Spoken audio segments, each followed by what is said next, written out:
मोदी की राह में किन्नर हिमांगी सखी बनी रोड़ा। हिंदुस्तान के इतिहास में ऐसा राजनीतिक युद्ध होगा जिसे देखेगा जमाना। मोदी को किन्नर हिमांगी सखी। वाराणसी के मैदान में आमने सामने फिर होगी एक नई महाभारत। एक महाभारत युद्ध हुआ जिसमें भीष्म पितामह का सामना शिखंडी से हुआ था, और अब वाराणसी में पीएम मोदी का सामना भी एक किन्नर हिमांगी सखी से होगा।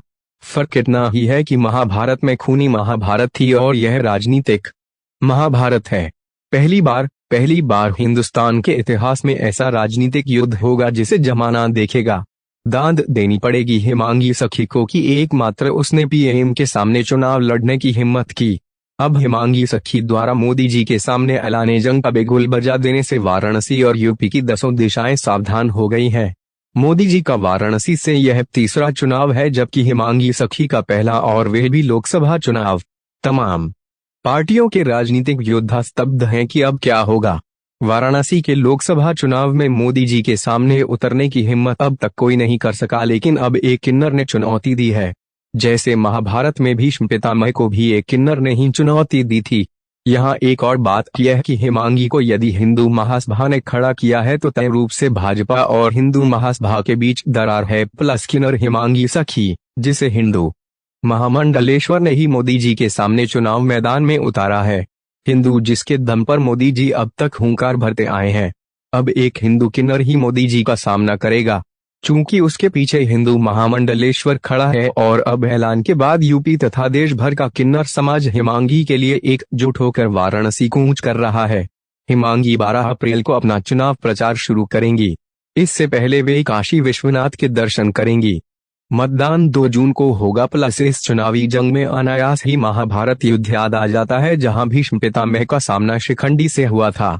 अब यहां परिणाम चाहे जो हो, लेकिन मुकाबला रोचक होगा। चूंकि हिमांगी को महामंडलेश्वर का आशीर्वाद प्राप्त है, अखिल भारतीय हिंदू महासभा ने भी उसे आशीर्वाद दे दिया है। हिमांगी को उसी ने अपना उम्मीदवार घोषित किया है। महासभा के अध्यक्ष ऋषि कुमार त्रिवेदी ने लोकसभा चुनाव के लिए अपने 20 उम्मीदवारों की लिस्ट जारी कर दी। उसी में हिमांगी का नाम शीर्ष पर है। प्लस अब जानिए हिमांगी के बारे में। उनके पिता गुजरात के ही रहने वाले थे, अब उनका निधन हो चुका है। इधर पीएम मोदी भी गुजरात के रहने वाले हैं, मतलब कि एक ही घर में छेद। हिमांगी की मां पंजाबी हैं। उनका बचपन महाराष्ट्र में बीता, इसीलिए उसे इन सब भाषाओं का ज्ञान है। वह 5 भाषाओं की ज्ञाता हैं: हिंदी, अंग्रेजी, गुजराती, पंजाबी और महाराष्ट्रियन।